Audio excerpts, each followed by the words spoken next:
Are you having a hard time figuring out what to get Dad for Father's Day? You should check out Row 1 Brand's Vintage Pictorum Gallery. They have America's best sports art.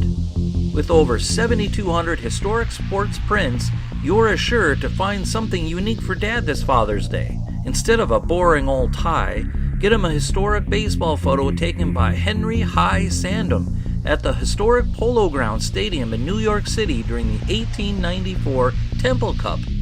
Or, if he's an NFL buff, check out the 1963 vintage NFL poster. These are so good looking that you'll be amazed how they turn out. Shop now at sportshistorynetwork.com/row1 and save 15% off your order.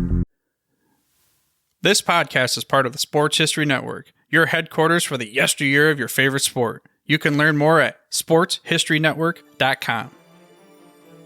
How you doing, folks? This is Joe Zagorski with the next installment of the Pigskin Past.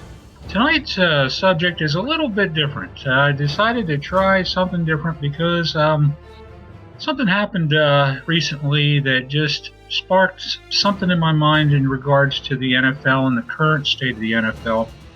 But on June the 7th of this year, 2020, two very good former football players, passed away. That's not news. The players from my era, the ones that I enjoyed growing up watching, it seems like a different one passes away almost every week anymore. And it's certainly depressing and disheartening, but that's the way it is. If my ancestors succeeded in dying, I will too, and eventually all of us will. But anyway, neither Ken Riley or John Zook ever received a whole lot of notoriety during their pro football playing careers, but they were symbolic of the many great men who donned a pair of shoulder pads and a helmet during the 1970s in the NFL. But Riley played 15 years in the NFL, from 69 through 83, and all with the Cincinnati Bengals. He only missed 15 games during his entire career, and as a defensive back, he intercepted an incredible 65 passes. That was in an era when quarterbacks were handing the ball off a lot of times and not throwing it. Interceptions are the measuring stick of all defensive backs, it seems like anyway. Yet Ken Riley, known for his outstanding play all across the NFL landscape, is not in the Pro Football Hall of Fame. And, you know, when you have lesser defensive backs such as Ty Law, Champ Bailey, Kenny Easley, and Brian Dawkins that are in the Hall of Fame, that is what's known as a travesty of justice, at least in my opinion. Now, John Zook, his stellar pro football career lasted for 11 years. He played for two teams, most notably the Atlanta Falcons from 1969 through 1975, and then the St. Louis Cardinals from 76 through 79. He, like Riley, is not a member of the Pro Football Hall of Fame, even though his standout play throughout his career was pronounced by many. Up until his final year in the league, he only missed 3 games. His ability to stop opposing running attacks was not just steady, but it was often spectacular. And a big reason why Atlanta had a good defense during the entire decade of the 70s stemmed from Zook's penchant for zooking his opponents on pass plays.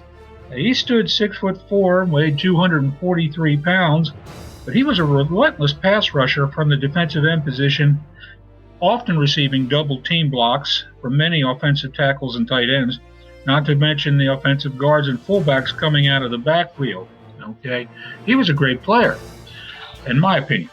Now, I mentioned both Riley and Zook on this show not so much because they happened to pass away on the same day, but because they were representative of two of the many former players who never received the just notoriety or appreciation that they deserved from the league while they were playing, and of course, indeed, afterwards.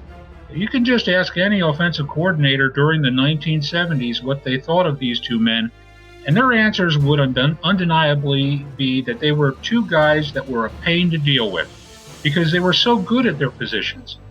Riley, he only stood 5'11", but he could typically take any star wide receiver in the league and, regardless of that person's abilities or statistics, and practically shut that player down single-handedly.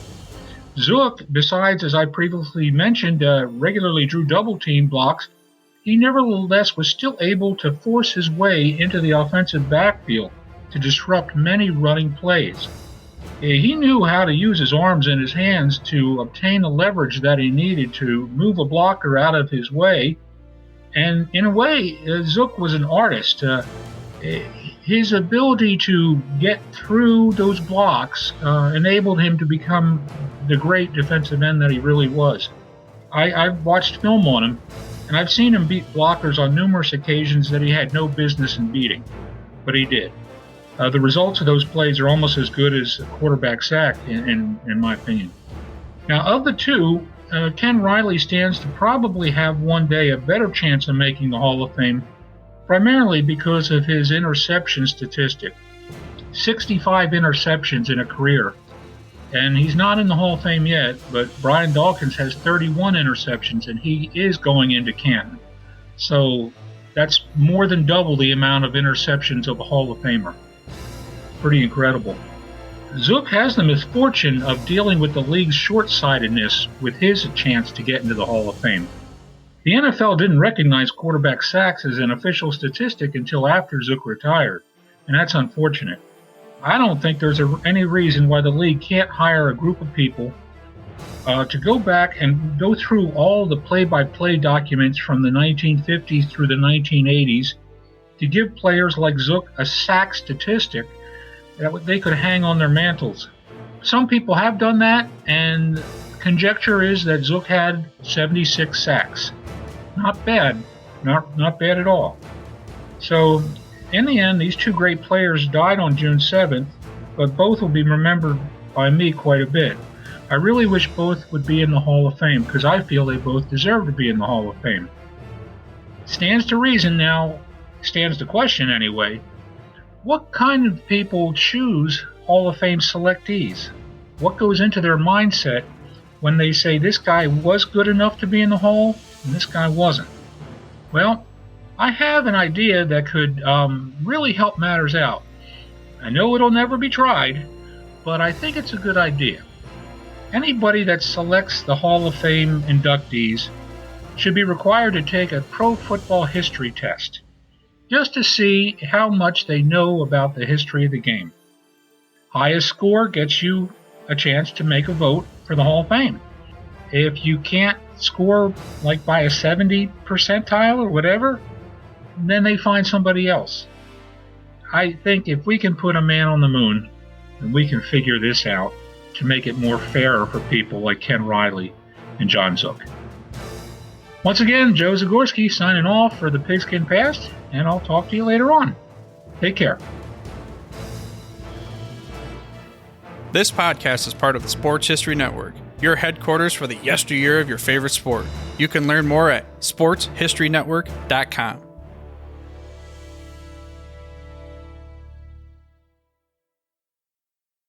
We here at the Sports History Network proudly partner with 26 podcasts, all revolving around the history of sports. But did you know that many of our hosts were sports history authors way before they started their shows? It's true. We've got Joe Ziemba, host of When Football Was Football, Joe Zagorski, host of Pro Football in the 1970s, Mark Morthier, host of Yesterday Sports, Tommy Phillips, host of Lombardi Memories, and Scott Adamson, co-host of From the 55-Yard Line. All these authors have many books for you to choose from. To check them out, go to our website at sportshistorynetwork.com/sportshistorybooks. Pick up your copy today. Soundtrack provided by Kevin MacLeod of filmmusic.io.